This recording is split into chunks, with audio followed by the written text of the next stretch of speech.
যে আমার কথা হলো আমার ছেলে বাঁচুক। হাত পা থাকলে আমরা ইনকাম করতে পারবো। আমি আমার ঘরের ফার্নিচার বিক্রি করেও ট্রিটমেন্ট করছি। একটা সময় ছিল আমার ঘরে সবকিছু ছিল। এখন আমার ঘরে কিছু নেই। আমার কথা ফার্নিচার দিয়ে কি হবে? গয়নাগাটি দিয়ে কি হবে? আমি গয়নাগাটি পরে বসে আছি, আমার ছেলে নাই, আমার হাসব্যান্ড নাই। তাহলে এটা তো লাভ নাই আমার। ভাবলাম যে লাশের সাথে যখন আমি একা আসতে পারছি, গোসলটা আমি করাতে পারবো। হাজবেন্ডের শেষ গোসলটা। হ্যাঁ, আমার হাসব্যান্ডের শেষ মানে আমি বলব যে আমি অ্যাজ আ ওয়াইফ হিসেবে আমি আমার মধ্যে কোনো নাই। মানে গিল্টি ফিল নাই। আমি শেষ পর্যন্ত চেষ্টা করছি এবং লাস্ট পর্যন্ত করছি আমি তার জন্য। আমাদের সমাজটা হলো আমরা যারা বিধবা আছি, কেউ মেনে নিতে পারে না তাদেরকে। আমি শুধু সমাজকে বলতে চাই, বিধবারা ক্যারেক্টারলেস হয় না। এই যে বিধবা একটা ট্যাগ, বিধবা একটা ট্যাবু, মনে হয় যে বিধবা হওয়াটা একটা নিজের অপরাধ। সমাজ এইভাবে এখনো মেয়েদেরকে দেখে। সেখান থেকে আপনি উঠে আসছেন এবং এত ভালো করছেন। আমি আপনার পুরোটা শুনতে চাই, কিন্তু আমি একদম গল্পের শুরু থেকে আসতে চাই, আপনার বিয়ের জীবন থেকে।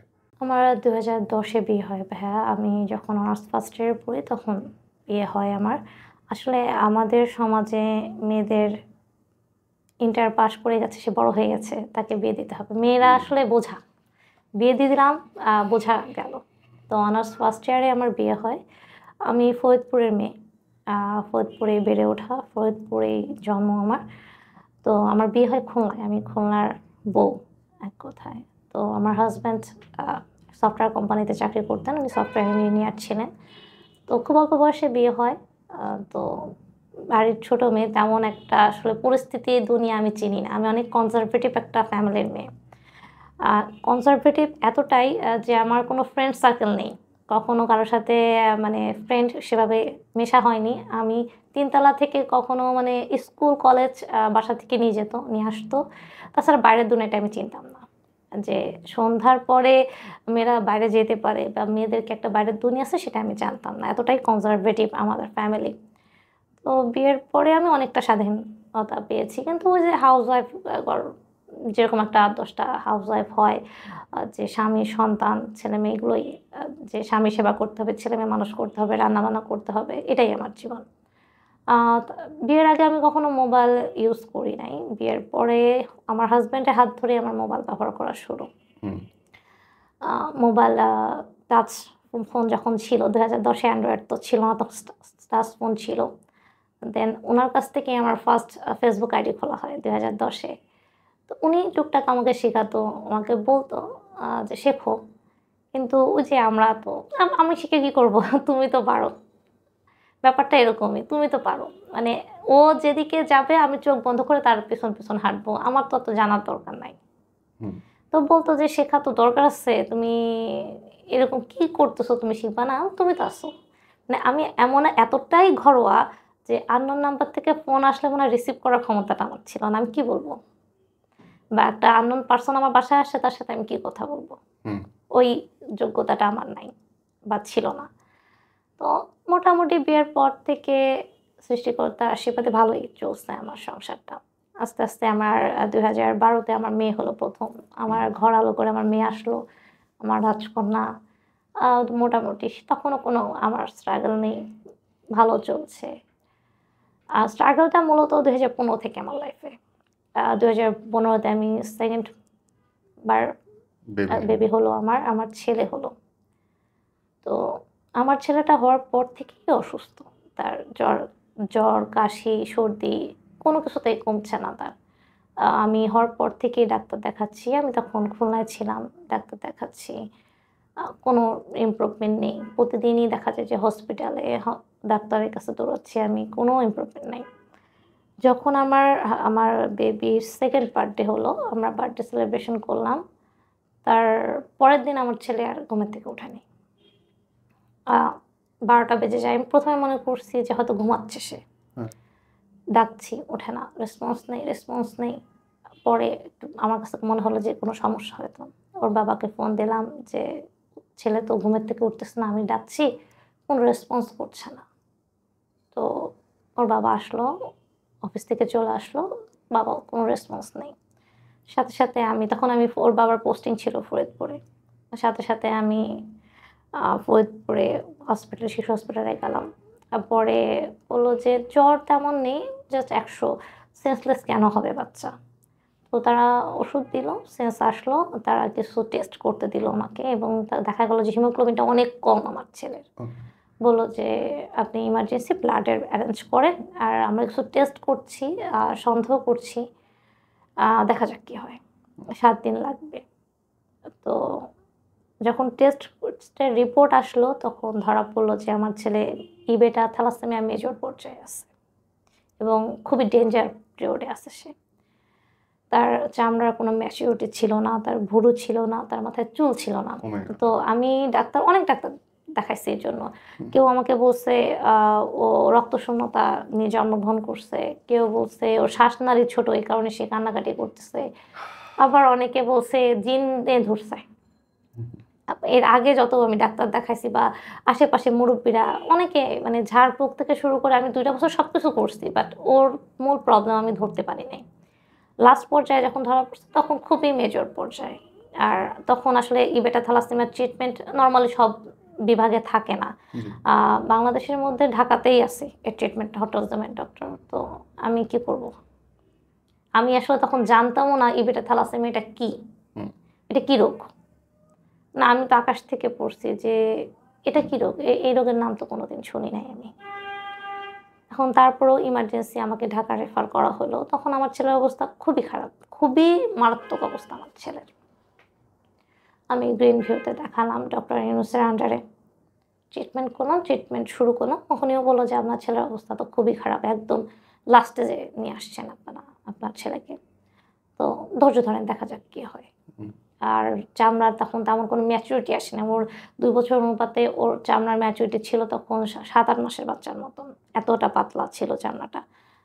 তো ঠিক আছে, আমার ছেলের এই রোগটা ধরার 6 মাসের মাথায় আমার হাজব্যান্ড অ্যাক্সিডেন্ট করে।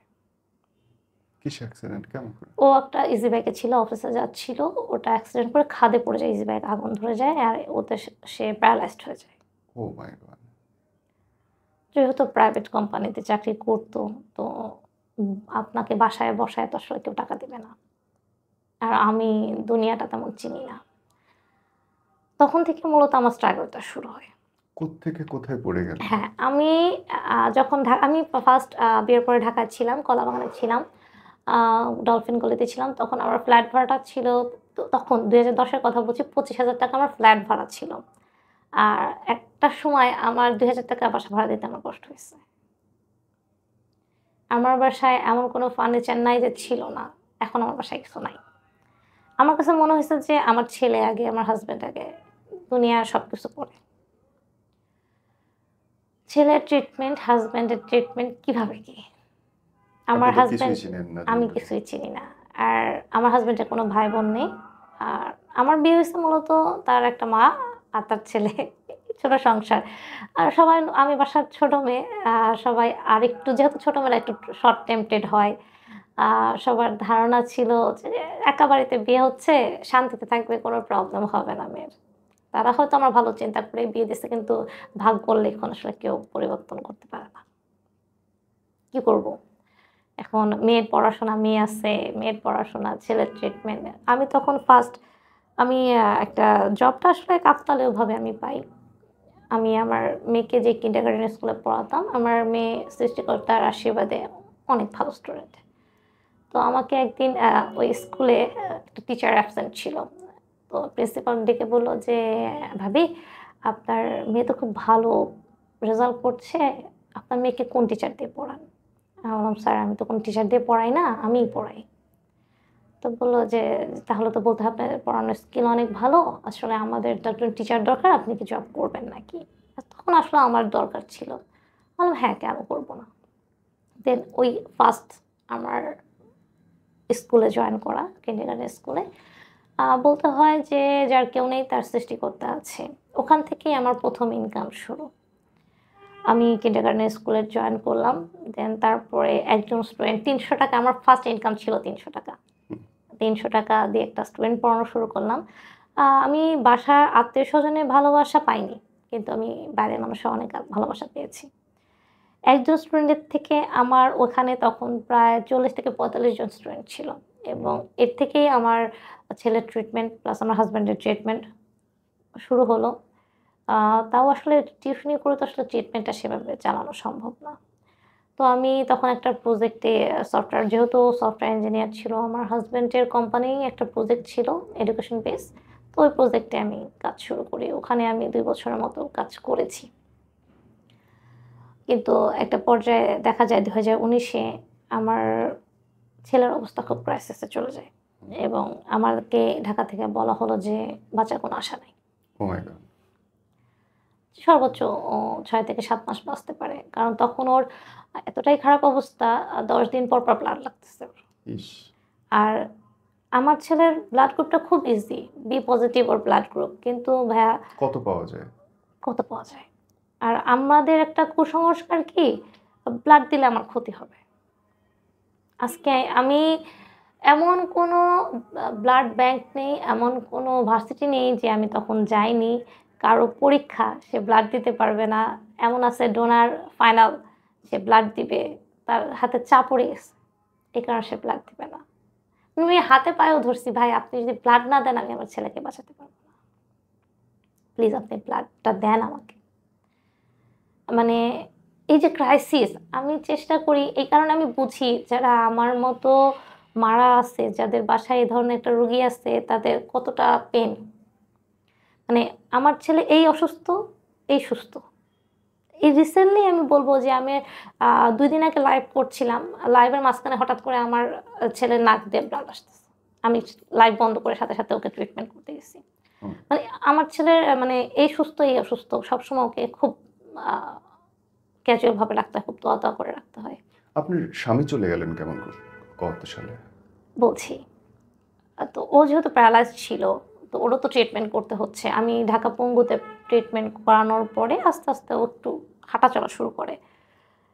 দেন তারপরে যখন এখান থেকে বলল যে আমার ছেলের বাঁচার কোনো সম্ভাবনা নাই। আত্মীয়স্বজন বলল যে, "এর পিছনে টাকা নষ্ট করে তো লাভ নাই। সেকেন্ড 3rd বেবি নাও। এ বাঁচবে না। আর শুধু, শুধু বাঁচবে না তার পেছনে টাকা নষ্ট করে লাভ কি?" ছেলে তো ঠিকই বেঁচে আছে। ছেলে তো ঠিকই বেঁচে আছে। তো আমি চিন্তা করলাম যে ভাই চেষ্টা করি। আমি মরবো না হলে আমার ছেলে। আমাকে নিয়ে তারপরে আমার ছেলেকে নিতে হবে। আগে আমাকে মরতে হবে। তো আমার ফার্স্ট ছেলের ট্রিটমেন্ট শুরু করি। আমি সিদ্ধান্ত নেই যে ইন্ডিয়ায় যাবো। ইন্ডিয়াতে ট্রিটমেন্ট করব। যা আছে কপালে বাঁচলে বাঁচবে, না বাঁচলে তো কিছু করার নাই আমার হাতে। কিন্তু সৃষ্টিকর্তার সাথে আমি শুধু সৃষ্টিকর্তাকে বললাম যে, "ঠাকুর যদি আমার ছেলেকে নিতে হয় তাহলে আমাকে নিতে হবে।" মায়ের কোল থেকে ঠাকুর নেবে হ্যাঁ, এটা কেমন করে? আমাকে নিতে হবে। তো আমি কলকাতায় গেলাম। যাওয়ার পরে ট্রিটমেন্ট শুরু করলাম। সাথে আমার হাসব্যান্ডও গেল। ওর নারায়ণায় ট্রিটমেন্ট শুরু করলাম। ওর নিউরোলজির প্রবলেম ছিল। তো ওর ট্রিটমেন্ট শুরু করলাম আমি। নারায়ণা হসপিটালে ওর ট্রিটমেন্ট হচ্ছে। আর আমার ছেলের ট্রিটমেন্ট হচ্ছে এলগিন রোডে। আমি ভেলোরে নিয়ে গিয়েছিলাম। কিন্তু ওখান থেকে বলা হয়েছিল বোন ম্যারো ট্রান্সপ্লান্টেশন করতে হবে। আমার ছেলের অবস্থাটা এত খারাপ। আসলে আমাদের মতো ফ্যামিলির আসলে বোন ম্যারো ট্রান্সপ্লান্টেশন করার এবিলিটি আমাদের নাই। ট্রু। অনেক বেশি খরচ অনেক আসছে। বেশি খরচ। এখন ৪০ কিভাবে থেকে কি? ৬০ লাখ টাকা এট লিস্ট। হ্যাঁ, এটা তো সম্ভব না। আমি যখন হতাশ তখন আমারই এক পরিচিত ছোট ভাই ও বলল যে, "দিদি তোমাকে আমি একটা ডাক্তারের ঠিকানা দিচ্ছি। তুমি সেখানে যেয়ে দেখো।" আসলে আ তো সবই তো হারায় গেছে। শেষ চেষ্টা করতে তো দোষ নাই। হুম, এখন কার কাছ থেকে কি হয় বলা যায় না। রাইট। তো আমি কলকাতায় সেই ডাক্তারের কাছে যাই এলগিন রোডে। হুম, উনার কাছে যাওয়ার পরে উনি বলল যে, "আপনারা তো আসেন একদম মেরে নিয়ে আসেন আমাদের কাছে।" তারপরেও আমি চেষ্টা করব তখনই যদি আপনি আমাকে অ্যাসুরেন্স দিতে পারেন আপনি ২ মাস পর, পর আসতে পারবেন। তাহলেই আমি ট্রিটমেন্ট শুরু করব। আপনারা যদি আমার কথা শুনতে পারেন তাহলেই। এখন ছেলের জন্য সবকিছু করতে হবে। আমি বললাম যে, "অবশ্যই স্যার আমি ২ মাস পর, পর আসবো। যেহেতু আমি বাংলাদেশ থাকি আমি 100% আসার চেষ্টা করব।" আমি তাই করছি। ১৯ থেকে ২০২০ পর্যন্ত আমি তাই করছি। আমার হাসব্যান্ডেরও ট্রিটমেন্ট করছি। তখন আমার ইনকাম সোর্স তখন আমার হাসব্যান্ডটা অনেক ইমপ্রুভ করছে। সে টুকটাক হাঁটতে পারে এবং বাসায় বসে অনলাইনে কাজ পিসিতে কাজ করতে পারে। করতে পারে। হ্যাঁ। পিসিতে কাজ করতে পারে। তাছাড়া কাজ করতে পারত না। বাসায় বসে কাজ করতে পারে। মোটামুটি আমি একটু ভালো মুখ দেখতেছি যে আমি স্কুলে জব করছি, টিউশনি করছি, এখান থেকে একটা ইনকাম হচ্ছে। কিন্তু আমরা দুজন ভাবলাম চিকিৎসার খরচটা হ্যাঁ, চালা নেওয়া যাচ্ছে। হ্যাঁ, মানে শেয়ারে কাজ করতেছে। যেরকম আমার হাসব্যান্ডের সাথে আমি বললাম যে, "তুমি চিকিৎসা খরচটা চালাও, আমি সংসার খরচটা চালাবো।" দুজন মিলে কাজ করলে হয়তো আমাদের প্রবলেমটা কম হবে। কারণ একটা বাসায় ২ টা পেশেন্টের খরচ চালানো অনেক টাফ বিষয়। সত্যি। আরো দেশের বাইরে। একটা পেশেন্ট হইলেই সংসার বাঁকা হয়ে যায়। আর দুটোই মেজর রোগ। দুটোই। তো ঠিক আছে, মোটামুটি ভালো চলছে। আমি লাস্ট করোনা যখন ফার্স্ট শুরু হয় ২০২০ এর আ চীনে হচ্ছে তখন আমি ইন্ডিয়াতে ডাক্তার দেখাচ্ছি। মানে আমরা তখন ইন্ডিয়ায় বসে টিভিতে দেখছি যে করোনা নামে একটা রোগ হইছে। তো চীনে হইছে, এটা তো আমাদের দেশে আসবে না। কোথায় চীন আর কোথায় আমরা? তো ওটাই আমি লাস্ট বাংলাদেশে ডাক্তার দেখায় আসার পরে হঠাৎ করে আপনার পুজোতে ২০২০ এর পুজোতে আমার হাসব্যান্ড অসুস্থ হয়ে পড়ে। কোনো কারণ নাই। যেহেতু আমি আ মানে যেটা না বললেই না, আমি একদম গ্রামে থাকি। আমি বাগেরহাট জেলার চিতলমারী উপজেলার খাসিয়াহাট গ্রামে থাকি। ওরে বাপরে! আমি একদমই গ্রামে থাকি। বিদ্যুৎ আছে সেখানে? হ্যাঁ, বিদ্যুৎ আছে কিন্তু ঝড় বৃষ্টি হলে কারেন্ট গেলে কবে আসবে তার ঠিক নেই। নেটওয়ার্কের প্রবলেমও খুব যেহেতু আমি অনলাইন বেস কাজ করি, প্রচুর নেটওয়ার্কের প্রবলেম হয়। চিকিৎসা ব্যবস্থা নাই বললেই চলে তেমন একটা। আপনি কি এখন বাগেরহাটের ওইখানটা মানে এখনো টিল ইউ আর দেয়ার? হ্যাঁ, হ্যাঁ। আমি কালকে ওখান থেকে আসছি। ওহ মাই গড!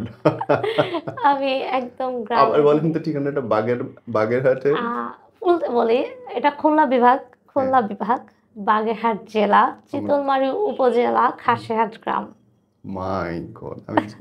আমি বাগেরহাটি কখনো যাওয়ার সুযোগ হয় নাই। সেখানে কত ভেতরে ঢুকলাম। আমি খুলনা পর্যন্ত গেছি। হ্যাঁ, জি। বাহ! আমি ওখানে থাকি। তো ওখান থেকে আমি ওইখানে ফেসবুক আছে? ফেসবুক এখন সব জায়গায় আছে। মানে how do you know me? আমাকে কেমন করে জানলেন সেটা চিন্তা করছি। আপনাকে চেনা হলো ওই যে ইপি প্রোগ্রাম থেকে। গত আচ্ছা। বছর আপনি প্রোগ্রামে ছিলেন। গত বছর আমি ওখানে অ্যাওয়ার্ড পেয়েছিলাম সৃজনশীল উদ্যোক্তা হিসেবে। সঠিক। তো আপনার সাথে তখন আমি ছবি তোলার সুযোগ পেয়েছিলাম। আর এমনি আমি আপনার প্রোগ্রামগুলো ফলো করি বলতে ৩ বছর যাবৎ ফলো করি। যখন আমি অতিরিক্ত ডিপ্রেশনে ছিলাম। I'm a very good depression medicine. তো তখন থেকে আসলে আগে এমবি লাগতো না আসলে। একটা টাইম ছিল ১ জিবি কিভাবে শেষ করব? হ্যাঁ। ১ জিবি অনেক। এটা আমি কিভাবে শেষ করব? আর এখন মাসে ৫০ জিবিও হচ্ছে না আমার। এটা আমি মনে হয় অ্যাডিক্টেড। Phone addicted. আমি না, বলব। এটা এখন নেসেসিটি হয়ে গেছে। কারণ তারপর ফোনেই তো সব কাজ। নেসেসারি না হলেও আমার মনে হয় যে আমার ডিপ্রেশন আমি যখন অতিরিক্ত ডিপ্রেশনে ছিলাম, এটা ওষুধ। আমি নেশাগ্রস্ত ওষুধ। হয়ে গেছি। আ মা থাকে না মানুষ কেউ ড্রাগ অ্যাডিক্টেড হয়। আমি মনে হয় ফোন অ্যাডিক্টেড। মানে আমাকে খেতে না দেন কিন্তু ফোন ছাড়া আমি থাকতে পারব না। আমার মানে মনে হয় যে কিছু নাই, আমার কাছে কিছু নাই। এরকম একটা বিষয়। তো করোনার ফার্স্টে। ২০২০ এ আমার পুজোর জন্য মার্কেটিং করতে যাই খুলনাতে। তো ওখানে থাকা অবস্থায় আমার হাসব্যান্ড অসুস্থ হয়ে পড়ে। হুম। ওখানেই অসুস্থ হয়ে পড়ে। কোনোমতে বাসায় নিয়ে আসি। তো ওখানে যে লোকাল ডাক্তার আছে, তো তাকে দেখাই। সে বলল যে প্রেশার বাড়ছে। তো এটা কোনো ব্যাপার না আসলে 40 প্লাস। আমার থেকে আমার হাসব্যান্ড ১৪ বছরের সিনিয়র। হুম। তো 40 প্লাস আর আমার আপনার যখন বেবি ছিল তখন আপনার বয়স কত? ১৯ বছর। তার ৪ বছরের ভিতরে ডাবল হয়ে গেছিল। ১৯ বছর বয়স। মানে আমি কিছুই বুঝতাম না তখন। মানে আমার যখন বিয়ে হয়েছে আমি ভাতও রান্না করতে পারি না। এখন মোটামুটি পারি। তখন পারতাম না। তো আর আমার হাই প্রেশারটাও আমার মেয়ে হওয়ার পর থেকে মানে ২২ বছর বয়স থেকে আমার হাই প্রেশারের প্রবলেম আছে। আমার প্রেশারের প্রবলেম আছে। এত ঝামেলা তো গেলে হাই প্রেশার আসে এই তো জীবনে। আমি মনে করছি যে আমার যদি হইতে পারে তাহলে ওর তো হইতেই পারে। এটা কোনো বিষয় না। 40 প্লাস ও ন্যাচারাল তখন ওর ৪৪ বছর বয়স। তো হইতেই পারে। তো আমাকে ওখান থেকে বলল যে এটা টেনশন করার কিছু নাই। নতুন প্রেশারের প্রবলেম হয়েছে। মেডিসিন দাও ঠিক হয়ে যাবে। কিন্তু মেডিসিনে আপনার প্রেশার আ কন্ট্রোল হচ্ছে না। আর আমি অবজার্ভ করছি কয়েকদিন ধরে তার মেন্টালি সে এলোমেলো কথা বলতেছে আমার সাথে। মানে যে ধরনের কথাবার্তা সে আমার সাথে বলে না এবং তার সারা গায়ে আ মানে লাল ছোপ ধরা পড়ছে। তো লাল ছোপ পরে একটা ভাস্কুলার অ্যাটাকটা পরে হইছে। আমি যখন লোকাল ডাক্তারকে বললাম যে আচ্ছা প্রেশার বাড়ছে ঠিক আছে, বাট উনি আমার কাছে মনে হচ্ছে যে উনার মেন্টালি সুস্থ না। কারণ আমার সাথে এলোমেলো কথা বলতেছে সে। তো আমার যে লোকাল ডাক্তার সে আসলে আমার কথাটার গুরুত্ব দেয় নাই। সে মনে করছে হয়তো হাসব্যান্ড ওয়াইফ এর ঝগড়াঝাটি হইছে, ওয়াইফ বলতেছে তাই। যে এলোমেলো কথা বলছে। আমি তাকে বললাম, "না, ওর সাথে আমার ঝগড়াঝাটিও হয় নাই আসলে। এটা বাস্তব কথা বলতেছি আমি। আমি একটা কথা বলে অন্য উত্তর দিচ্ছে। আমার কাছে মনে হচ্ছে যে আমার কথাটা ওর কাছ পর্যন্ত বুঝতে যাচ্ছে পারছেন। না।" এখন আমাকে বলল যে, "দিদি বাদ দেন, ফ্যামিলিতে তো প্রবলেম হইতেই পারে।" হ্যাঁ, এর সঙ্গে ফ্যামিলি প্রবলেমের কই? মানে সে আমাকে বারবার বোঝাতে চাচ্ছে যে, "আপনি হয়তো রাগ করছেন, ঝগড়াঝাটি করছেন, এই কারণে আপনার হাসব্যান্ড সম্পর্কে এটা কারণ বলতেছেন।" গড়পড়তা দুনিয়ার কোনো পুরুষই তার বউরে বুঝে না। হ্যাঁ, ব্যাপারটা এরকম যে, আপনি এটা বলতেছেন যে, আপনার কথা আপনার হাসব্যান্ড বুঝতেছে না। এটা হয়তো রাগারাগি। বাদ দেন, ঝগড়াঝাটি মিটায় নেন।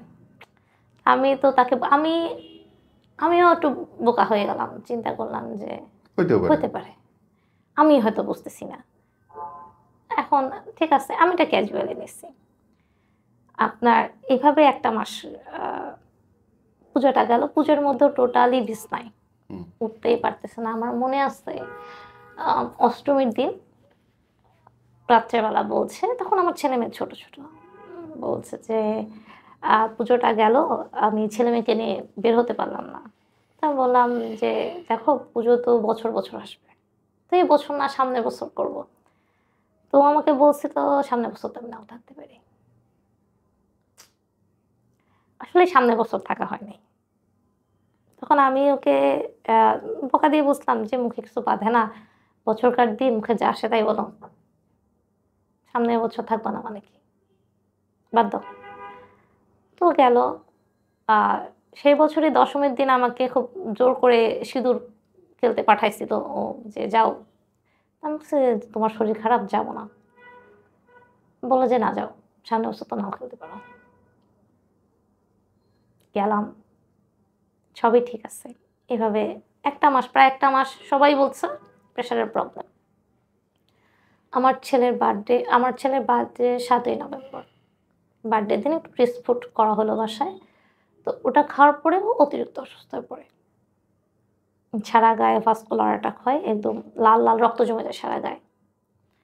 তখন আমি তখন আমাদের উপজেলার নতুন একটা ডক্টর আসে। তখন তার কাছে নিয়ে যাই। তো তার কাছে আমি খুলে বলি যে, এই সমস্যা।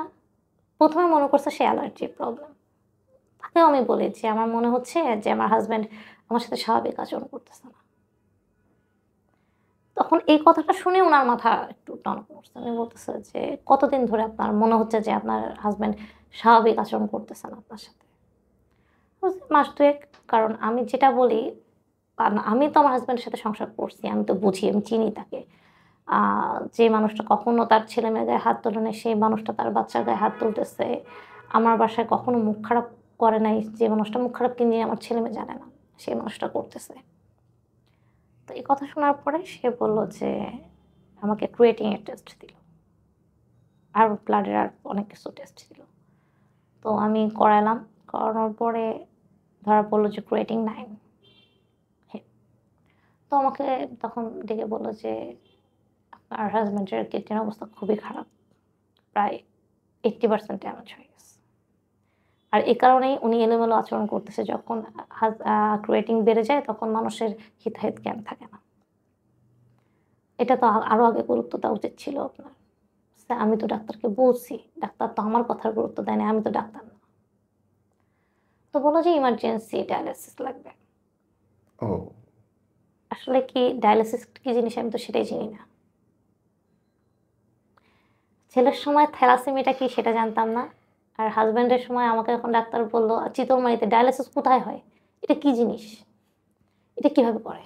আমি কিছুই জানি না। তো আমি বললাম যে, "ডাক্তার, আসলে আমি তো জানি না এটা, বুঝি না আমি। এটা কি? এটা কি কোনো অপারেশন বা কি এটা কি ট্রিটমেন্ট?"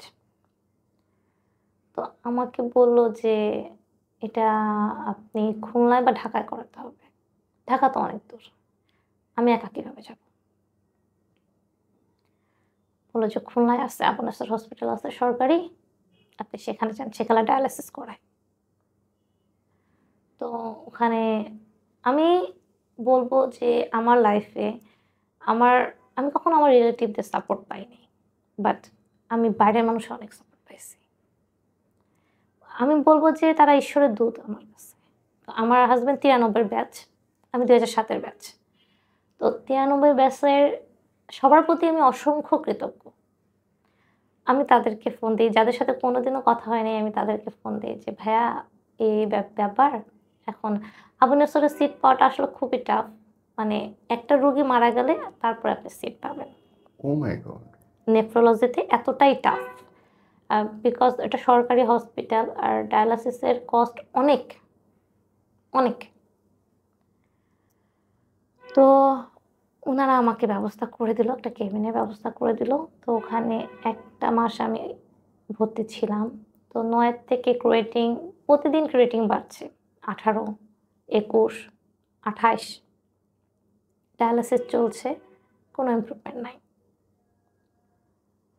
তারপরে আমি চিন্তা করলাম তখন তো করোনার ভিতর একদম লকডাউন সব। আমার ছেলেরও ট্রিটমেন্ট অফ। আ তখন ফার্স্ট মেডিকেল ভিসা ছাড়ল। তো আমি চিন্তা করলাম যে ইন্ডিয়া নিয়ে যেয়ে দেখি না। যেহেতু আমার ছেলে ওখান থেকে ইমপ্রুভ করছে। আমি লাস্ট ওখানে ট্রিটমেন্ট শুরু করছি ২০২১ এ সরি ১৯ এ। ১৯ এ লাস্ট আমি আমার ছেলেকে ব্লাড দিচ্ছি। আর সৃষ্টিকর্তার আশীর্বাদে এখন ২০২৪ এখন আমি একবারও ১ ব্যাগ ব্লাড দেইনি। মেডিসিনেই ট্রিটমেন্ট চলছে এখন পর্যন্ত। তো ইন্ডিয়া নিয়ে যাই ক্যান্টনমেন্ট হসপিটালে দেখাই দমদম ক্যান্টনমেন্টে। ওখান থেকেও আমাকে বলে দিল যে কোনো আশা নেই। ওখানেও ডায়ালাসিস করালাম। তখন আমার শুধু মনে হতো যে আমি যেন বাসায় নিয়ে যেতে পারি। এখানে যেন কিছু না হয়ে যায়। তখন এতটাই খারাপ অবস্থা ছিল করোনার ভিতরে। আ কে রিসেন্টলি মেডিকেল ভিসা ছাড়ছে। কিভাবে কি করব আমি? মানে বলতে হয় যে বিপদ যখন আসে সব দিক দিয়ে আসে। আমি ডাক্তার হসপিটাল ওখানে প্রায় ২ সপ্তাহের মতো আমি হসপিটালাইজড ছিলাম। ওখানে ডায়ালাসিস করাটার পরে যখন আমাকে বলল যে দেখেন আ যেহেতু উনার ব্যাক পেইন ছিল, উনি প্রচুর পরিমাণে পেইন কিলার খাইছে। ও এখন যদি আপনি গরম তাওয়ার উপর হাঁটেন পা তো আপনার পুড়বেই। আমাকে বলল যে উনি কোন ওষুধগুলো ক্যারি করত। আমি দেখালাম। দেখানোর পরে ওষুধগুলো আমাকে জাস্ট উনারা ছুঁড়ে ফেলে দিল। ফেলে দিয়ে বলল যে প্রেসক্রিপশন দেন আমাকে ওষুধের। তো আমি ওষুধগুলো দিলাম, প্রেসক্রিপশনগুলো দিলাম। আমাকে শুধু বলল যে, "বিষ খাবেন তো মরবেন তো মরতে তো হবেই। পেইন কিলার এগুলো যে প্রেসক্রাইব যারা করছে তারা কি দেখে প্রেসক্রাইব করছে? এতগুলো পেইন কিলার। আপনি মরতে যাচ্ছেন, এই পেইন কিলারগুলো আপনাকে ধাক্কা দিচ্ছে। মরো তুমি তাড়াতাড়ি।" গেল। তো আমাকে মুখের উপর বলে দিল যে, "সম্ভবই না। যে কদিন আছে ডায়ালাসিস করতে হবে।" তারপরে আমার ওই মুহূর্তে আর কি করব? এখন ঠাকুরের কাছে বলছি যে, সুস্থ মতো যেন বাসায় ফিরতে পারি। কারণ আমি এখানে একা। কিভাবে কি? আর যদি কিছু হয়ে যায় তখন আমি কিভাবে ম্যানেজ করব সবকিছু? মানে মৃত্যু ভয় আমার ভেতর ঢুকে গেছে। যদি কিছু হয়ে যায় ওর। তো আমি নিয়ে আসলাম বাসায়। ডায়ালাসিস তখন আমি সরকারিতে আর চান্স পাইনি। প্রাইভেট ক্লিনিকে ডায়ালাসিস করতেছি। আমার বাসা থেকে মানে এতটাই পানি জমে গেল ওর সারা শরীরে হাঁটাচলা বন্ধ হয়ে গেছে ওর। অ্যাম্বুলেন্সে আমার বাসা থেকে খুলনা পর্যন্ত নিয়ে যেতে প্লাস ডায়ালাসিস করাতে পার ডে ৳১৫,০০০ করে খরচ। সপ্তাহে ২ টো। ও মাই গড! ৳৩০,০০০ per week. হ্যাঁ, আর সেখানে ইনকাম সোর্স নাই। শুট! যেটুক সেভিংস ছিল আমাদের ১ মাসে নাই হয়ে যাবে। ১ মাসে নাই। ওর কাজের, আমার ছেলের ট্রিটমেন্টের জন্য, আমার নিজের গহনাগাটি দিয়ে আমার ছেলের ট্রিটমেন্টের জন্যই আমি সব শেষ করে ফেলছি। যে আমার কথা হলো আমার ছেলে বাঁচুক। হাত পা থাকলে আমরা ইনকাম করতে পারব। মেয়ের কথা কখনো চিন্তা করি নাই। যে আমার একটা মেয়ে আছে। ওর একটা ফিউচার আছে। ইনফ্যাক্ট আমি আমার ঘরের ফার্নিচার বিক্রি করেও ট্রিটমেন্ট করছি। একটা সময় ছিল আমার ঘরে সবকিছু ছিল। এখন আমার ঘরে কিছু নাই। আমার কথা ফার্নিচার দিয়ে কী হবে, গয়নাগাটি দিয়ে কী হবে? আমি গয়নাগাটি পরে বসে আছি, আমার ছেলে নাই, আমার হাজব্যান্ড নাই, তাহলে এটা তো কোনো লাভ নাই আমার। আমার হাজব্যান্ডের লাস্টে তার কাজের সে যে অফিসে কাজ করতো সেখান থেকে একটা বিল পেমেন্ট করা হলো। ওটা দিয়েও আমি ওকে ট্রিটমেন্ট করছি। তো আমাকে সবাই বলতেছে যে, "কি করতেছো তুমি? ও তো থাকবেই না। এভাবে যে তুমি টাকা খরচ করতেছো, পরবর্তীতে কি হবে? পরবর্তীতে কি হবে দেখা যাবে।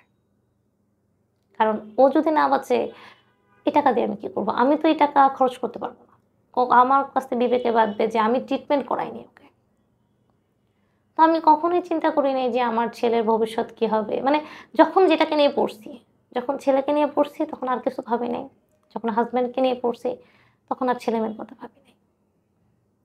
মানে এমন অবস্থা ছিল আমি যখন ইন্ডিয়ায় ছিলাম, আমার বাচ্চাটাকে করোনার ভিতর হসপিটালে ঢুকতে দেয় না। আর আমি গার্ডিয়ান আমার হাসব্যান্ডের। আমার বাচ্চাটাকে গেটের বাইরে একটা বটগাছ আছে ওখানে বসায় রেখে আসছি। আমার বাচ্চাটা তখন ছোট। আমি ৩ তলায়। আমি জানি না যে আমি বাচ্চাটাকে ফেরত পাবো নাকি যে। কারণ একটু বাইরের দেশ। যতই হোক ইন্ডিয়া আমার জন্য তো বিদেশ। আমার বাইরের দেশ। এখানে আমি ছাড়া আমার হাসব্যান্ডের ডায়ালাসিস হচ্ছে। আমি ছাড়া তারা ডায়ালাসিস করবে না। আর ওখানে আমি জানি না যে আমার বাচ্চাকে আমি পাবো নাকি। এই যে টেনশন, এটা আসলে যে পার করে নাই সে বুঝবে না। মানে আমি ধাপ করে মনে হয় বড় হয়ে গেছি এক লাফে। তালগাছে উঠে গেছি বলতে একবারে এক লাফে তালগাছে উঠে গেছি যে এই যে টেনশন আমি কি আমার কাছে মনে হইতেছে যে আমি মনে হয় বাইরে যাই আমার বাচ্চা পাবো না। তারপরে বাসায় আসলাম। বাসায় সেই ডায়ালাসিস চলছে। আপনার ইন্ডিয়া থেকে আসার হয়তো ২ মাস উনি স্টে করবে। মানে টোটাল আমার ৭ মাসের জার্নি। অসুস্থ হওয়া থেকে সে মারা যাওয়া পর্যন্ত ৭ মাসের জার্নি। তো আমার মনে আছে যে ২০২১ এ ১২ তারিখে ও রাত্রে ঘুমাতো না। রাত্রে সারারাত জেগে থাকতো। ওর সাথে আমারও জেগে থাকতে হতো। তো আ ১১ তারিখ রাত্রে সে আমাকে কোনো ডিস্টার্ব করে নাই। সে চুপ মানে সে আমাকে লাস্টের ৩ মাস আমাকে মা বলে ডাকতো। সে মনে করতো যে আমি তার মা। আ সে আমাকে মা বলেই ট্রিট করতো। সে আমাকে চিনতে পারত না যে আমি তার ওয়াইফ সে আমাকে সেটা চিনত না। সে আমাকে মা বলে ডাকতো এবং আমি সেভাবে রেসপন্স করতাম তাকে। ওহ মাই গড! মানে তার কাছে মনে হতো যে আমি তার মা। মানে আর তার মেন্টালি অবস্থা এত খারাপ ছিল যে মাঝে, মাঝে তার শরীরে জ্বালা যন্ত্রণা এত ছিল যে আমি একবার বাসায় আসছি। আমি তখন প্রচুর টিউশনি শুরু করলাম, পড়ানো শুরু করলাম। টাকা তো লাগবে। এত টাকা কোথায় পাবো আমি? বাসায় এসে দেখতেছি আমার বাচ্চা বাইরে কাঁদতেছে। "কি হইছে বাবা? দেখো বাবা কি করছে, বাবা কি করছে?" আমি দেখি হাঁটুর এখানে সারা জায়গায় মিনিমাম ২০-২৫ টা সুই ঢুকায় রাখছে সে পায়ে। তাড়াতাড়ি যেয়ে সুইগুলো বের করছি। "কি করছো এগুলা?" যদি একটু জল বের হয়। মানে সে আর জ্বালা যন্ত্রণা নিতে পারতেছে না। তো এইভাবে দিন পার করছি আমি।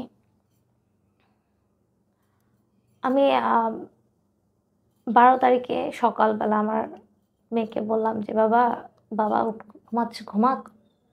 তখন আমি শুনতেছি সে বিড়বিড় করতেছে। বিড়বিড় করে কথা বলতেছে। তো আমি কাছে যেয়ে দেখলাম যে তার সেন্স নাই। সে বিড়বিড় করতেছে। তো মেয়েকে বললাম, আমার মেয়েও আসলে অনেক অল্প বয়সে সংসারে হাল ধরছে। ক্লাস 2 তে থাকতে সে আসলে তার ভাইকে দেখতেছে। আমি বাইরে, তার বাবাকে দেখতেছে সে। একটা ট্যুর পড়া বাচ্চা সে কি বোঝে? বলে গেলাম, "বাবা আ এখানে মিষ্টি আছে, রুটি আছে। তুমি বাবা উঠলে খেতে দিও।" বলল যে, "ঠিক আছে।" আর বললাম যে, "বাবা তোমরা সাউন্ড করো না। ভাই উঠলে পরে পাশের ঘরে থাকো। বাবার যেন ঘুম না ভাঙে।" তো আমি পড়াতে চলে গেলাম। ১০ টার দিকে আমি ৩ তলায় থাকি। আমার বাসার নিচে এসে ফোন দিলাম যে, "বাবা কি করে?" মেয়ে বলল যে, "মা বাবা তো ঘুমাচ্ছে।" আমি মনে করছি ঘুমের ওষুধ খায়, ঘুমাচ্ছে। ঠিক আছে ঘুমাচ্ছে। তো আমি বললাম যে, "ঠিক আছে বাবা তাহলে তোমার বাবার কিছু প্রয়োজনীয় জিনিসপত্র লাগবে। আমি সেগুলো নিয়ে আসি মার্কেট থেকে।" মেয়ে বলল যে, "ঠিক আছে যাও।" তো তার আগের দিন সে আমার কাছে কিছু খাবার খেতে চেয়েছিল। যেরকম পয়লা বৈশাখ আসতেছে। ইলিশ মাছ খাবো। সে তো আমি তো তার মা। সে তো আমাকে মা হিসেবে ট্রিট করে। সে তো একদম বাচ্চা হয়ে গেছে। ক্রিম রোল খাবো। ক্রিম টোস্ট মানে টোস্ট থাকে না যে মিষ্টি মানে থাকে টোস্ট, মানসিকতা একদম ওই 3-4 বছরের শিশুদের হ্যাঁ মতো হয়ে গেছে। শিশুদের মতো। এবং আমার তার মনে হচ্ছে আপনি তার ওয়াইফ না, আপনি তার মা। হ্যাঁ আমি তার মা। ও মাই গড, কি দুর্বল হয়ে গেছে মনে হয়। যে ক্রিম টোস্ট খাবো, ক্রিম রোল খাবো, ইলিশ মাছ খাবো। তো আমি আমাদের ওই যে বললাম যে খাসাট ওখানে চিতলমারি থেকে বেস্ট ভালো কিছু পাওয়ার জন্য চিতলমারিতে আসতে হয়। হুম। তো আমি তাদের জন্য এই টুকটাক জিনিসপত্র কিনলাম, কিনে আমার বাসায় আসতে আসতে 1টা বাজে। সিঁড়িতে উঠতেছি আর মেয়েকে জিজ্ঞেস করছি বাবা কি করে। তো মেয়ে বল মা বাবা তো ঘুমাচ্ছে। তখন তখনও ঘুমাচ্ছে। আমি এখনো ঘুমাচ্ছে। তো আমি রুমে ঢুকে বললাম যে কি ব্যাপার উঠবা না? কয়টা বাজে? এত ঘুমালে হবে, খাওয়া দাওয়া তো করতে হবে। রেসপন্স নাই। আমি যখন তার গাটা ধরি তখন তার গা একদম বরফ হয়ে গেছে। মানে সে অলরেডি 3-4 ঘন্টা আগে মারা গেছে। ছোট মেয়ে বাচ্চারা বুঝতে পারে নাই, ওরা ছোট মানুষ।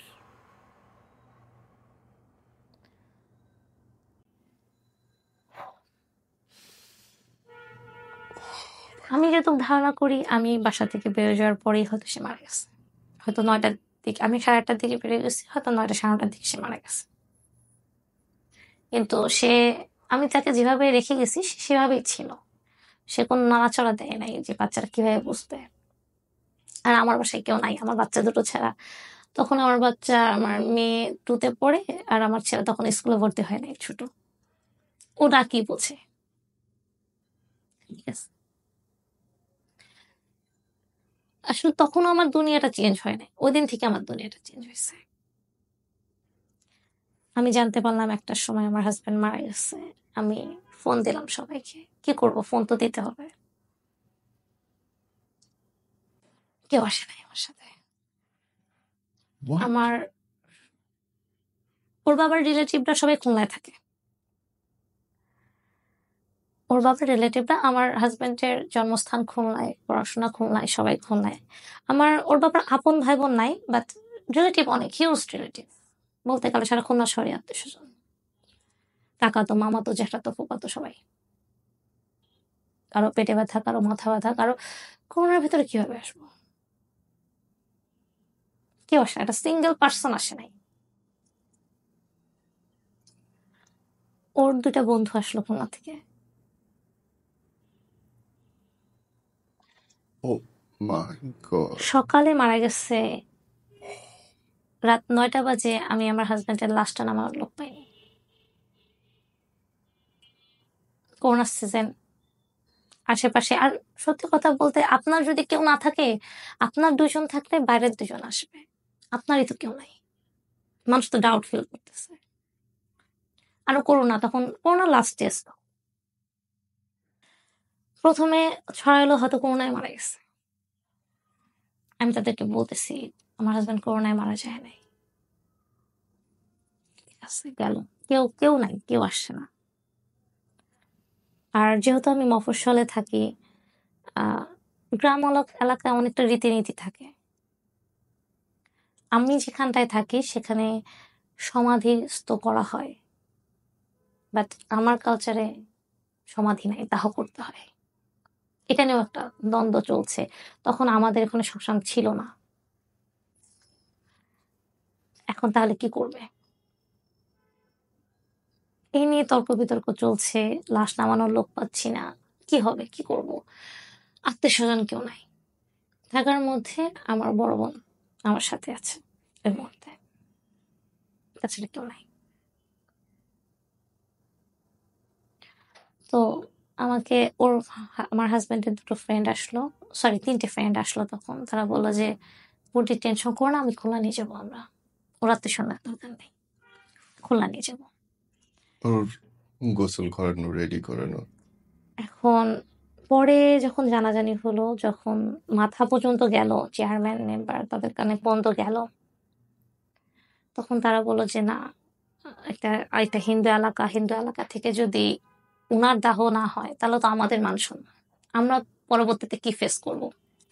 তো তারা বললো যে শ্মশানের নামে জমির রেজিস্ট্রি হয়েছে, বাট এখনো কোনো কার্যক্রম নাই। উনার লাশ দিয়ে এটা উদ্বোধন হবে, নামাবে কে? আমার আশেপাশে কেউ আসবে না। পরে তারাই অ্যারেঞ্জ করলো। বলতে হয় ওই মুহূর্তে যারা আমাকে সাপোর্ট দিছে তাদেরকে আমি কোনোদিন দেখিনি। হ্যাঁ। আমি চিনি না তাদেরকে। একজন ছিল যার কাছ থেকে আমি ওষুধ কিনতাম কন্টিনিউ। সে অনেক সাপোর্ট দিল আমাকে। জীবনটি টেনশন করো না, আমি তো আছি। তার কাছ থেকে আমি কন্টিনিউ ওষুধ নিতাম। একটা পর্যায়ে ছিল সে আমাকে বলতো যে, "বোন ওষুধ নিয়ে যাও, টাকা তোমাকে দিতে হবে না, পরে দিও।" টাকার অভাবে যেন ওষুধ বাদ না যায়। তখন কোথায় ছেলে-মেয়ে? কিসের ছেলে-মেয়ে? তখন আমি ছেলে-মেয়ে চিনি না। তারা হেল্প করলো আমাকে ভ্যানের থেকে মানে এতটা ওয়েট হয়ে গেছিল ৮-৯ জন নিয়ে নামাইতে পারতেছিল না। এতটা ওয়েটই হয়ে গেছিল। নামানো হইলো। কলা গাছ পুঁতে। যেহেতু কিছু নাই, একটা খোলা মাঠ। আমার চিতায় যারা শ্মশান বন্ধু ছিল তারা চা'র দোকানে আড্ডা দিচ্ছিল। তারা কোনোদিন আমাকে দেখে নাই, আমি কোনোদিন তাদেরকে দেখি নাই। তাদের কাছে তারাই হাত জোড় করলো আমার হয়ে। বিপদে পড়ছে, উদ্ধার করে দিয়ে যাও। আমার তো কেউ নেই। আমি হিন্দু, যেহেতু আমার অনেক কালচার আছে। আমার হাসব্যান্ড থেকে গোসল করাতে হবে। কে গোসল করাবে? গোসল করানোর লোক নাই। আমি ব্রাহ্মণ, ওখানে ব্রাহ্মণ কেউ নাই। আর আমার কেউ নাই। আমার হাসব্যান্ডের কোনো ফ্যামিলির লোক নাই। তখন বললাম যে আমি করাবো। তো তারা বলল যে, "তুমি কি পারবা?" আমি বললাম যে, "লাশের সাথে যখন আমি একা আসতে পারছি, গোসলটা আমি করাতে পারবো।" হাজবেন্ডের শেষ গোসলটা। হ্যাঁ, আমার হাসব্যান্ডের শেষ মানে আমি বলব যে আমি অ্যাজ a ওয়াইফ হিসেবে আমি আমার মধ্যে কোনো নাই। মানে গিল্টি ফিল নাই। আমি শেষ পর্যন্ত চেষ্টা করছি এবং লাস্ট পর্যন্ত করছি আমি তার জন্য। আমি চেষ্টা করছি বাট আমি পারি নাই বাঁচাইতে। তো আমি তাকে গোসল করালাম। তাকে নতুন বস্ত্র পরিধান করালাম। সাদা কাপড়টা মুড়ে দিলাম। তাকে চিতায় উঠানো হলো। আমার ৪ বছরের ছেলেটা তাকে মুখাগ্নি করে আগুন দিল। পর তখন আসলে আমি তাদের কাছে কৃতজ্ঞ যারা তখন আমার সাথে ছিল। তাদের কাউকে আমি চিনি না। আমি সবসময় বলি তারা ঈশ্বরের দূত ছিল আমার সাথে। যে তারা ওই মুহূর্তে আমাকে সাপোর্ট দিছে। আর কেউ আপন না। আমাদের ছাড়া কেউ আপন না। মানে তারা যদি তখন না থাকতো তাহলে আমি পারতাম না। তারা ঈশ্বরের দূত। ঈশ্বর হয়তো আমাকে পাঠাইছে। ভোর ৪ টা পর্যন্ত আমার হাসব্যান্ডের চিতা জ্বললো। মানে এতটাই পানি ছিল যে ৩ ঘন্টা চিতা জ্বালার পরেও আমার হাসব্যান্ডের একটা শরীরে একটা অংশ পড়ে নাই। শুধু পানি। দেন আপনি সেখানটা দাঁড়ায় আছেন। হ্যাঁ, আমি সামনে আমি আর আমার ছেলে, আমার দিদি। তারপরে আসলে আমার তো লোকজন নাই। আমার শাঁখা সিঁদুর কে ভাঙবে? তো শাঁখাটা আমি ওখান থেকেই ভাঙি বাসায় এসে। আমি নিজেই আমার সিঁদুর সুন্দর করে ডলে, ডলে সাবান দিয়ে আবার সিঁদুরটা মুছি। সাদা শাড়িটা পরি। আমার তো কেউ নাই। যখন স্বামীকে গোসল করাচ্ছিলেন, আপনি টের পাচ্ছিলেন যে আপনার সব চলে যাচ্ছে? আমার তো চলে গেছে সব। আমার তো কেউ নাই। কিন্তু তখনও আমি বুঝি নাই আসলে পৃথিবীটা এত কঠিন। আমার কাছে মনে হয়তো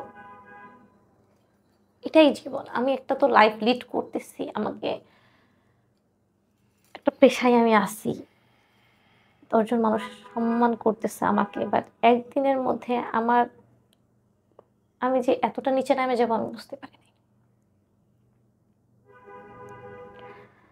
আমি যেদিন ১১ দিনের দিন আমাদের যে আপনি হয়তো জানেন আমাদের মধ্যে অনেক রুলস থাকে, রেগুলেশন থাকে, অনেক নিয়ম থাকে। আমি যেদিন ১১ দিনের দিন শ্রাদ্ধ করি, বাসায় ফিরি, ফার্স্ট তখন আমি নোংরা কথার সব মানে আমি আমার হাসব্যান্ডের শেষ কাজটা যখন যেদিন করে আসি, তখন আমি ফার্স্ট আমার নোংরা কথার সম্মুখীন হই।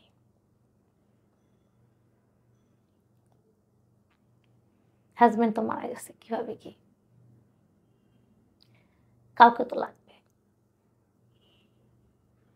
মানে আমার হাসব্যান্ড মারা গেছে সেই শোকটা করার সুযোগ আমি পাইনি যে আমি কান্না করব।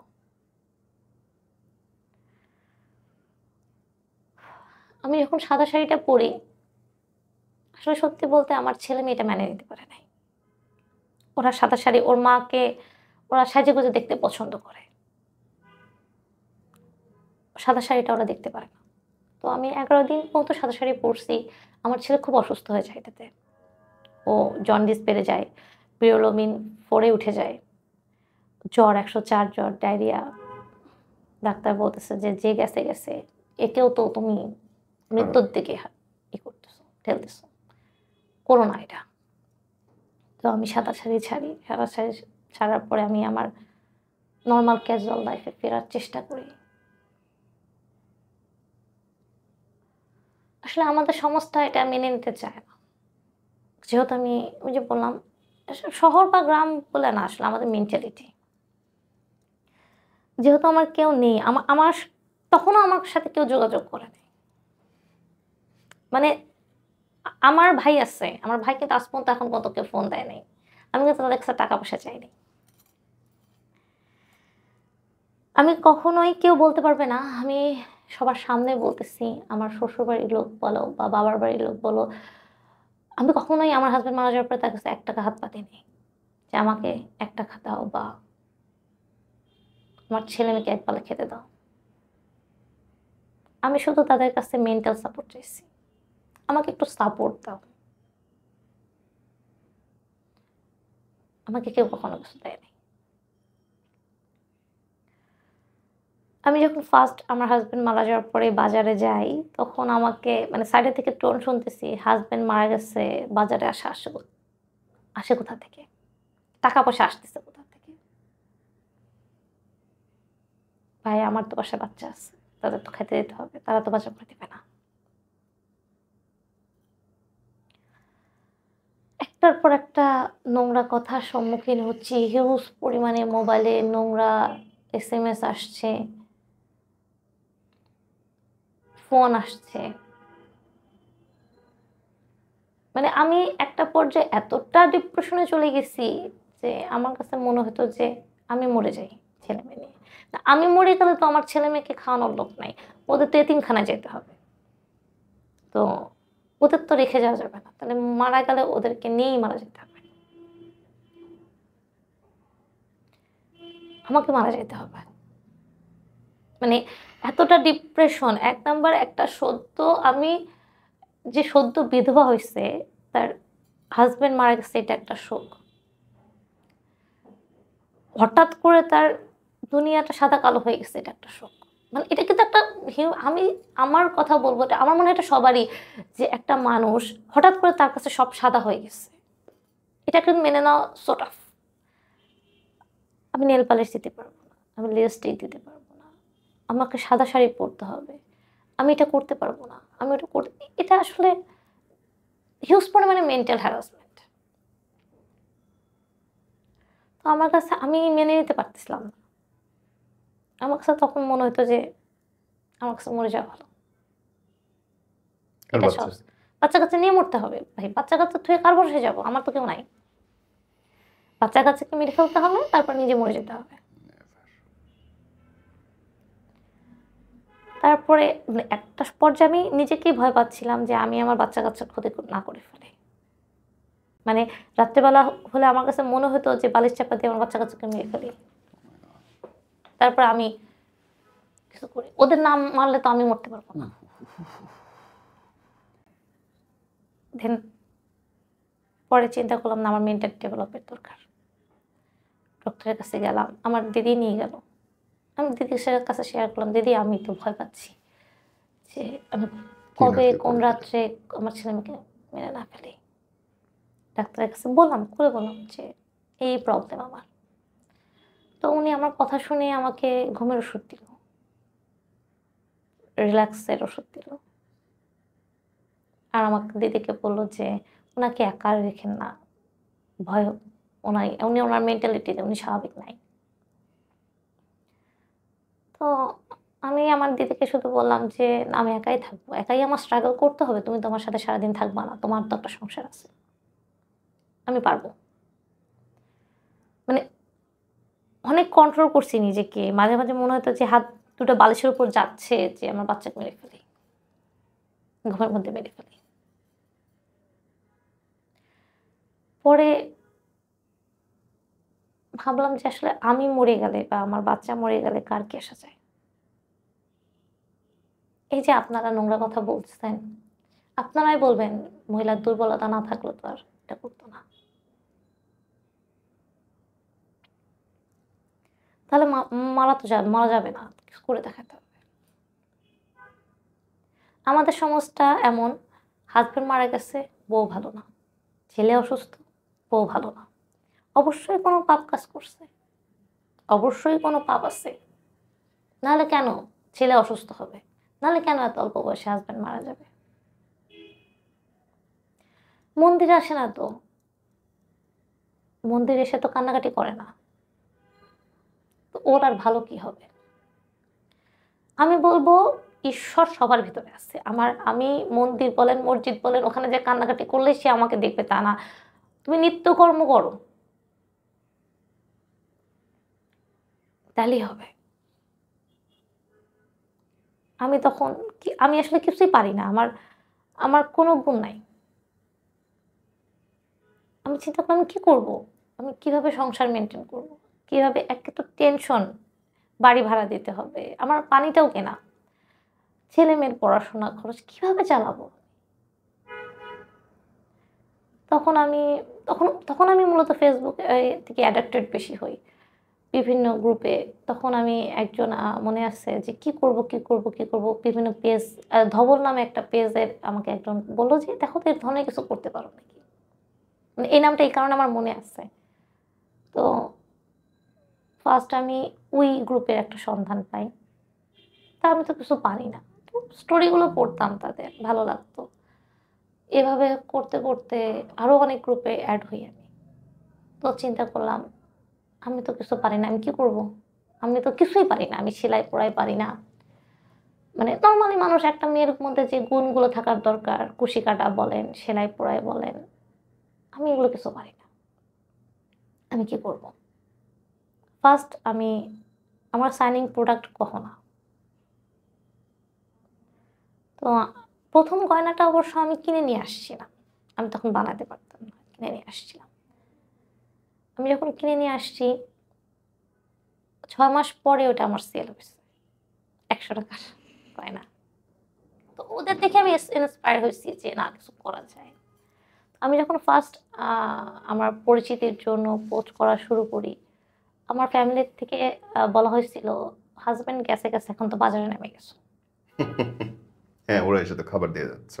হুম, "বাজারে নেমে গেছো। তুমি তো বর্তমানে দেখি বাথরুমে যাওয়ার আগেও নিজের ছবিটা পোস্ট করো।"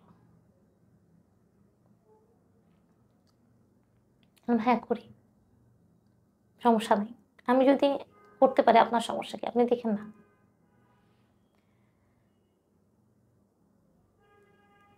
প্রচুর প্রেশার, মানসিক প্রেশার প্রচুর।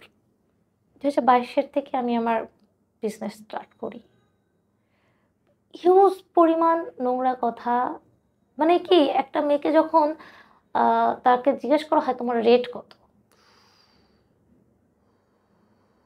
কত টাকা নিবা তুমি? ওহ মাই লর্ড! কত চাও তুমি? আপনাকে ফেস করতে হয়েছে এই কথা। হ্যাঁ, এখনো ফেস করি আমি। এখনো ফেস করি আমি।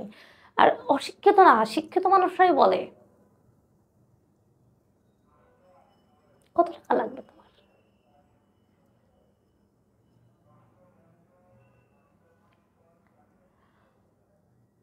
শুধু তাই না, এটা বাইরের কথা। বাইরের মানুষের নোংরা কথা, নোংরা মেন্টালিটি। আমাদের সমাজটা হলো আমরা যারা বিধবা আছি, কেউ মেনে নিতে পারে না তাদেরকে। সাপোজ আমি উদাহরণস্বরূপ দেই, আমি যদি আমার কোনো কলিগের হাসব্যান্ডের সাথে কথা বলি, মানুষজন বলবে আমার কলিগকে সাবধানে থেকো। কি আর এখন কখনো একসাথে করতে নাই। আমি শুধু সমাজকে বলতে চাই, বিধবারা ক্যারেক্টারলেস হয় না।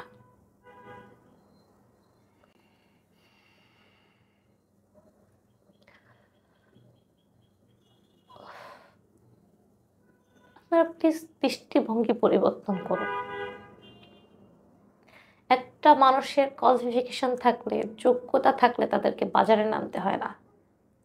আর সে যদি বাজারে নামেও আপনাদের জন্য নামবে, আপনারা বাধ্য করবেন নামতে।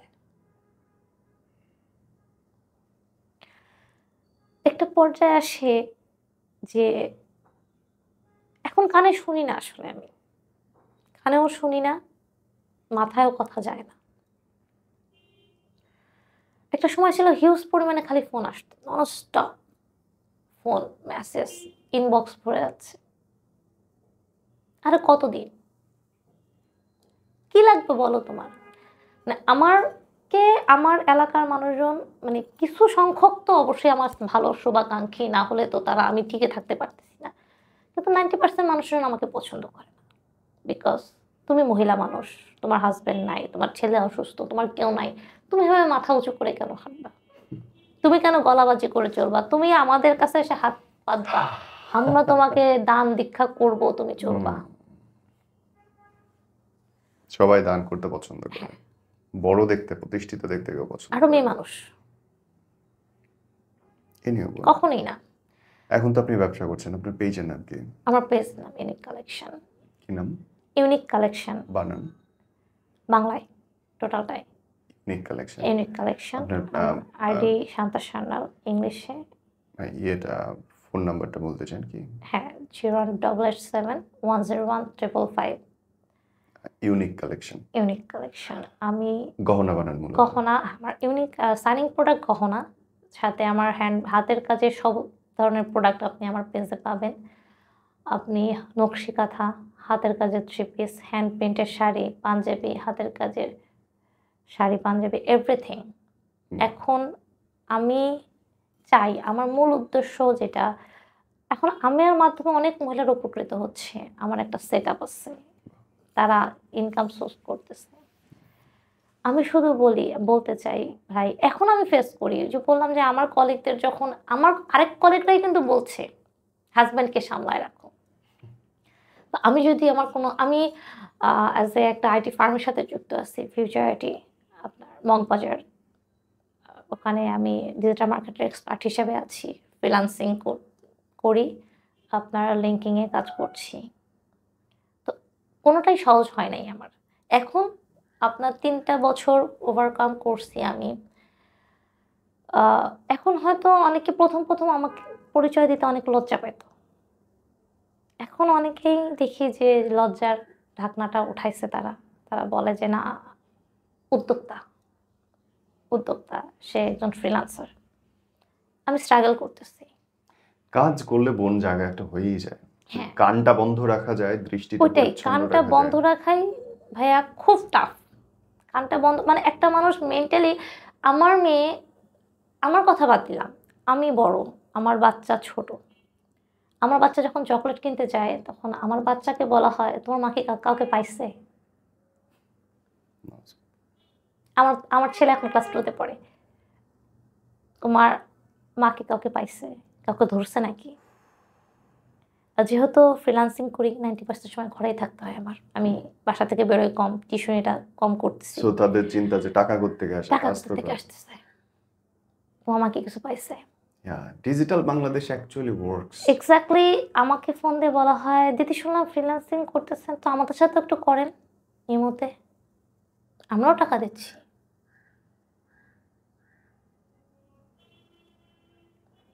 আমার মেয়ে ক্লাস 6-এ পড়ে। ওকে স্কুলের মধ্যে বলা হয় যে সবার মারা ইয়াং, একমাত্র ওর মা বুড়ো, কারণ ওর মা ওকে দিয়ে কাজ করায়। আমার মেয়ে সৃষ্টিকতার আশেপাশে খুব ভালো স্টুডেন্ট, ও খুব ভালো রেজাল্ট করে ক্লাস 6-এ উঠছে। আমি টিচার দেওয়ার ক্ষমতা আমার নাই, এটাই বাস্তব কথা। টিচার দেওয়ার ক্ষমতা আমার নাই। এখনকার যুগে টিচার দেওয়া মানে বিলাসিতা। মানে মনে হয় আমার কাছে, মনে হয় পড়াশোনাটাই বিলাসিতা। একটা সাবজেক্ট 1500 টাকা দিয়ে পড়ানোর মতো অ্যাবিলিটি আমার নাই, আমার নাই। আমি যেটুকু পারি আমার মেয়েকে আমি সেটুকু পড়াই। সে ভর্তি পরীক্ষাও ফার্স্ট হয়েছে, 5-ও ফার্স্ট হয়ে খুব মেধা তালিকায় খুব হাইয়েস্ট নাম্বার পেয়ে সে ভালো আপনার করছে। সন্তান কোনোদিন নষ্ট হবে না, হইতেই পারে না। আমার মেয়েকেও শুনতে হয়, তোমার মেয়ে, তোমার মা কোন ধান্দা শুরু করছে, কোন ধান্দায় নামছে নতুন? মানে আমার ছেলেমেয়ে না ডিস্টার্ব হয়ে যাচ্ছে আসলে, মেন্টালি ডিস্টার্ব হয়ে যাচ্ছে। তারা তারা স্কুলে যেতে চায় না, তারা রাস্তায় বেরোতে চায় না। আমার কথা হলো, আমি বিধবা মানতেছি। এখানে আমার অপরাধটা কোথায়? আমার ছেলেমেয়ের অপরাধটা কোথায়? অপরাধ না, আপনারা ভিকটিম বরং। অপরাধী তো সমাজ। আমার মানে আমার ক্ষুদ্র জ্ঞানে আমার মনে হয় যে আপনাদের তো উচিত আমাদেরকে অ্যাপ্রিশিয়েট করা। যে আমি এতটা স্ট্রাগল করে আমার ছেলের ট্রিটমেন্ট চালাচ্ছি। ইন্ডিয়ায় দেখাচ্ছি। আমার ছেলের ট্রিটমেন্ট কিন্তু বন্ধ হয়নি। আমার বাচ্চার পড়াশোনা চালাচ্ছি। আমি চলছি। সৎ পথে হালাল, আমি ৳১ হালাল পথে ইনকাম করি। আমি সারাদিন আমার দিন শুরু হয় ভোর 4:30টার সময়। আমি টিউশনি করি, আমি পেজে কাজ করি, আমি ফ্রিল্যান্সিং করি। দর্শহস্তে। আমি ঘরের কাজ করি, আমার ছেলেমেয়েকে আমি সামলাই। আমার ছেলেমেয়েকে আজ পর্যন্ত আমি কারো উঠানে খেলতে পাঠাইনি। যে যাও খেলো। আমার ছেলেমেয়েকে আমি বাসা থেকে বের করি না। আমার ছেলেমেয়ে বলব যে বলতে হয় না, তাদেরকে মানুষ করার চেষ্টা করছি আমি। বলুন, কিন্তু লাস্টলি যদি যারা দেখছেন তাদের জন্য যদি একটা লাইন বলেন। আমি শুধু বলব দৃষ্টিভঙ্গি পরিবর্তন করুন। একটা মানুষ যার হাসব্যান্ড নাই, তারা কখনোই ক্যারেক্টারলেস হয় না। বরং একটা তারা আরো সচেতন হাসব্যান্ড থাকে। একটা মহিলার ক্যারেক্টার সার্টিফিকেট হতে পারে না। তাদেরকে আপনাদের মানে আর্থিক সহযোগিতা করার দরকার নাই। অন্তত মেন্টালি সাপোর্টটা দেন। আর মহিলাদের ক্ষেত্রে বলব যে ভাই, আমরা আপনাদের হাসব্যান্ড নিতে আসি নাই।